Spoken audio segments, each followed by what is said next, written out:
Assalamualaikum warahmatullahi wabarakatuh. Perkenalkan, nama saya Virginia Silsa Putri dengan NIM 24293049, Prodi D3 Manajemen Informatika, semester 2. Video ini saya buat untuk memenuhi tugas UAS mata kuliah basis data. Di sini saya akan menjelaskan mengenai sistem manajemen perpustakaan. Berikut ini adalah sebuah rancangan IRD dari sistem manajemen perpustakaan yang sudah saya buat sebelumnya. Nah, IRD itu apa sih? IRD adalah diagram yang digunakan untuk merancang basis data. Dipergunakan untuk memperlihatkan hubungan atau relasi antar entitas atau objek beserta atribut. Di dalam IRD itu ada diagram persegi panjang yang menunjukkan sebuah entitas, dan diagram belah ketupat yang menunjukkan relasi. Diagram oval itu menunjukkan atribut serta ada garis. Nah, yang pertama ada entitas anggota memiliki kartu yang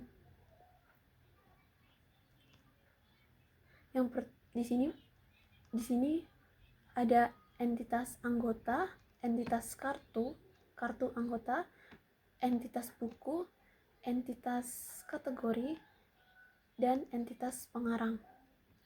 Nah, di dalam entitas anggota memiliki atribut ID, nama, email, alamat, telepon, serta tanggal daftar. Nah, anggota ini memiliki relasi atau memiliki kartu anggota. Nah, di kartu anggota ini memiliki atribut ID, tanggal berlaku, status, nomor kartu, dan ID anggota. Selanjutnya, anggota meminjam buku. Nah, di dalam relasi meminjam itu ada ID, status, tanggal pinjam, tanggal kembali, ID anggota, ID buku, jumlah pinjaman, serta denda. Nah, di dalam entitas buku ada atribut ID, judul buku, jumlah halaman, penerbit, ID kategori, stok, tahun terbit, ISBN. Buku ini memiliki kategori. Nah, kategori di dalam kategori itu memiliki atribut nama kategori, ID, serta deskripsi.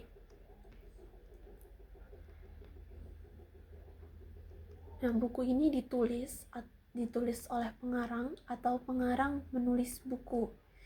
Di dalam relasi menulis atau ditulis ini ada ID buku, peran, serta ID pengarang. Nah, di dalam entitas pengarang itu ada atribut nama, ID, dan ID biografi serta tanggal lahir dari pengarang. Berikut adalah kardinalitasnya. Ada tabel anggota, tabel kartu, tabel peminjaman, tabel buku, tabel kategori, serta tabel pengarang dan tabel pengarang buku.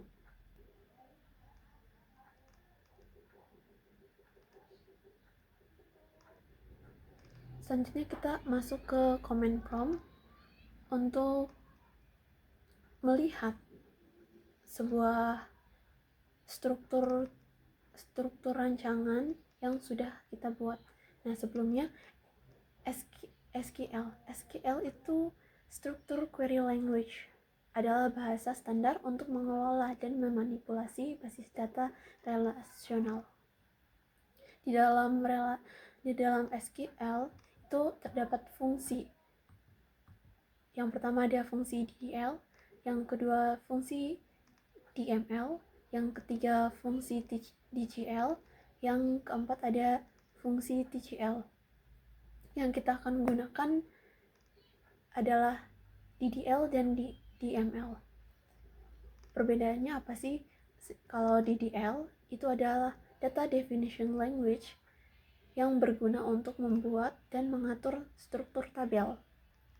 Nah, perintahnya ada create itu membuat, alter itu mengubah, serta drop itu untuk menghapus. Nah, sedangkan DML adalah data manipulation language. Gunanya untuk mengelola isi data di dalam tabel. Perintahnya adalah select itu untuk menampilkan, insert untuk menambahkan, update untuk mengubah, dan delete untuk menghapus. Untuk perintah untuk menampilkan database yang sudah kita buat itu bisa kita menggunakan use. Nah, database yang saya buat adalah perpustakaan. Jadi kita masuk ke use perpustakaan. Untuk menampilkan tabelnya bisa menggunakan show tables. Ini muncul semua tabel yang ada di dalam database perpustakaan. Nah, untuk menampilkan isi dari tabel, ini kita bisa menggunakan perintah describe. Seperti ini, describe anggota. Nah, di dalam tabel anggota itu ada kolom ID anggota, nama anggota, alamat, telepon, email, dan tanggal daftar. Ini adalah isi dari tabel buku. Dalam tabel buku ada ID buku, judul buku, ISBN, tahun terbit, jumlah halaman, stok, dan ID kategori. Berikutnya ada isi dari tabel kartu anggota. Ada ID kartu, ID anggota, nomor kartu, tanggal berlaku, serta status. Di dalam tabel kategori itu ada ID kategori, nama kategori, serta deskripsi. Di dalam tabel pengarang itu ada ID pengarang, nama pengarang, biografi, serta ada tanggal lahir. Di dalam tabel pengarang buku ada ID buku, ID pengarang, serta peran. Nah, yang terakhir ada tabel peminjaman, itu ada ID peminjaman, ID anggota, ID buku, tanggal pinjam, tanggal kembali, status, jumlah, serta denda. Untuk menampilkan data yang ada di dalam tabel, itu kita bisa menggunakan select bintang from tabel, nama tabelnya. Misalkan di sini ada tabel anggota. Nah, ini adalah data yang sudah saya masukkan sebelumnya. Jadi ada 5 data yang sudah saya masukkan.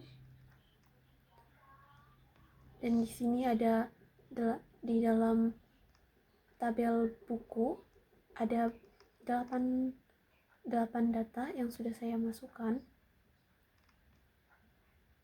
Ini bisa dilihat ya.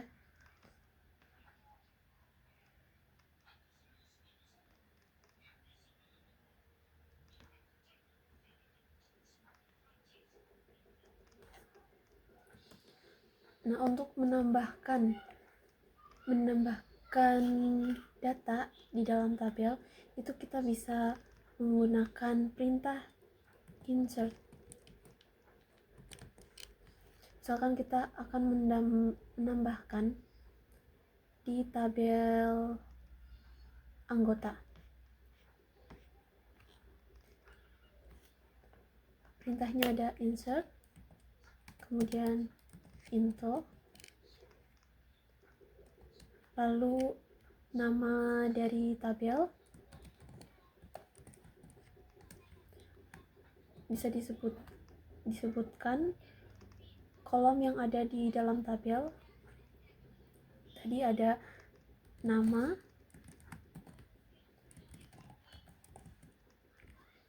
lalu ada alamat,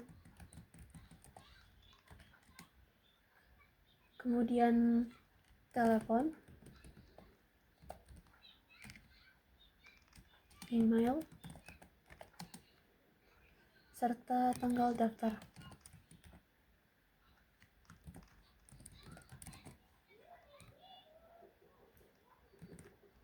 Kita gunakan values untuk menambahkan isi.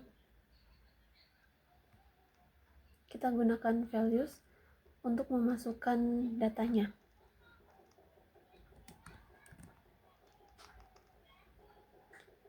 Misalkan nama itu ada. Selanjutnya ini kita akan menormalisasikan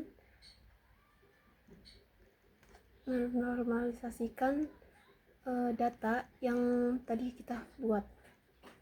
Nah, normalisasi itu apa sih? Normalisasi adalah teknik analisa data yang mengelompokkan atribut.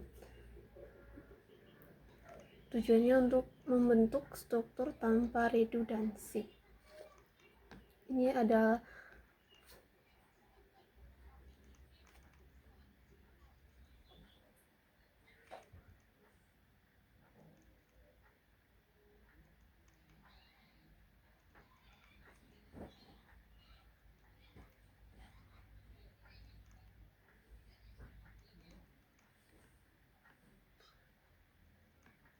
Nah, selanjutnya kita akan menormalisasikan data. Sebelumnya untuk normalisasi adalah teknik analisa data yang mengelompokkan atribut, gunanya untuk membentuk struktur tanpa redundansi. Nah, tahap dari normalisasi itu ada bentuk normal pertama atau 1NF, yang kedua ada bentuk normal kedua atau 2NF, yang ketiga ada bentuk normal ketiga yaitu 3NF. Ini adalah tabel dari bentuk normal pertama atau 1NF. Ini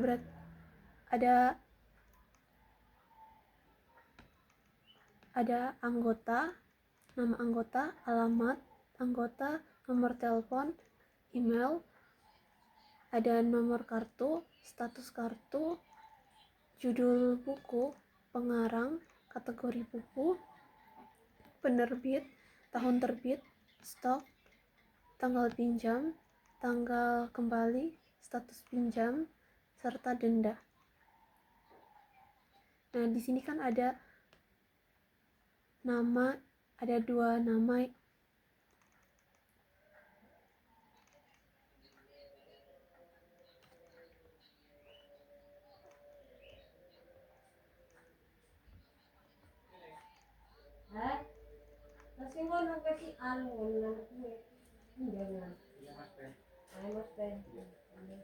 Nah, berikut Iya.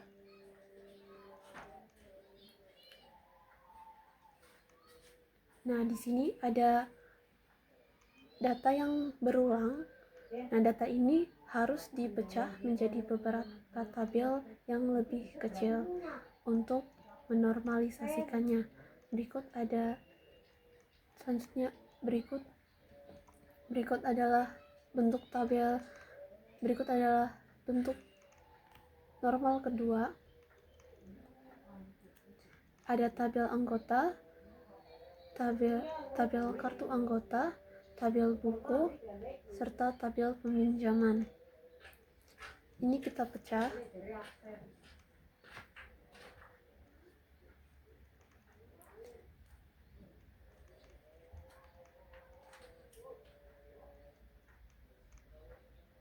Ini kita pecah menjadi beberapa tabel. Jadi setiap kolom dalam tabel hanya bergantung pada satu primary key, dan setiap tabel yang dipisahkan memiliki primary key. Seperti di sini primary key-nya ada ID anggota, dan di sini primary key-nya ada ID kartu. Di sini adalah primary key-nya ada ID buku. Untuk menggabungkannya, ini kita jadi menggunakan primary-nya saja gitu.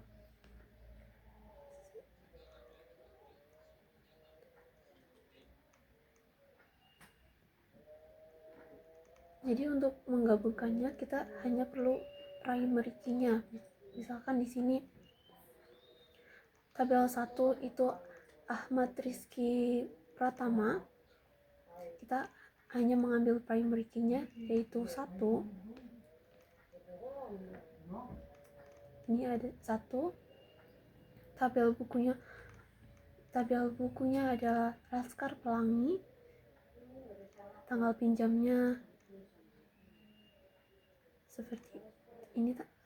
Ini tanggal pinjamnya itu tanggal 1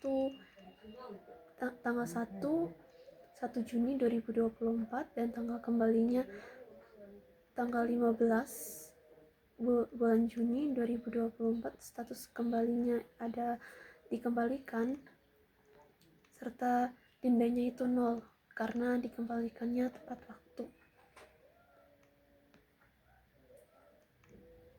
Nah, ini kita pecah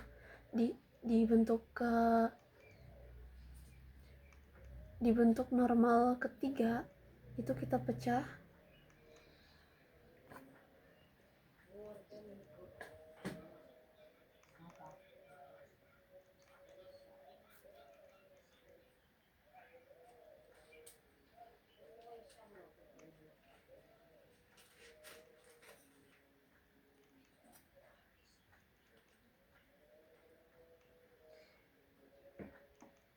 selanjutnya.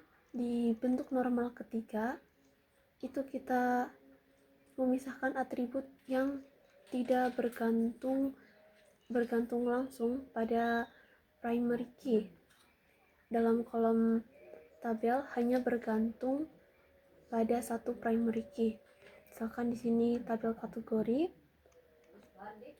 ini tabel penerbit, dan ini tabel buku. Jadi buku kan memiliki penerbit gitu ya, dan memiliki kategori. Kita hanya memasukkan seperti ini. Ada ID kategori dan ID penerbit. Jadi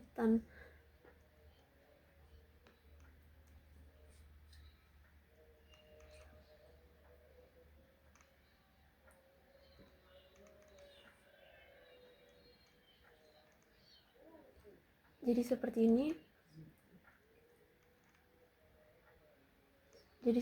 ini. Ada ID buku, judul buku, ISBN, tahun terbit, jumlah buku, stok, dan ini ID kategori, dan ini dan ID penerbitnya.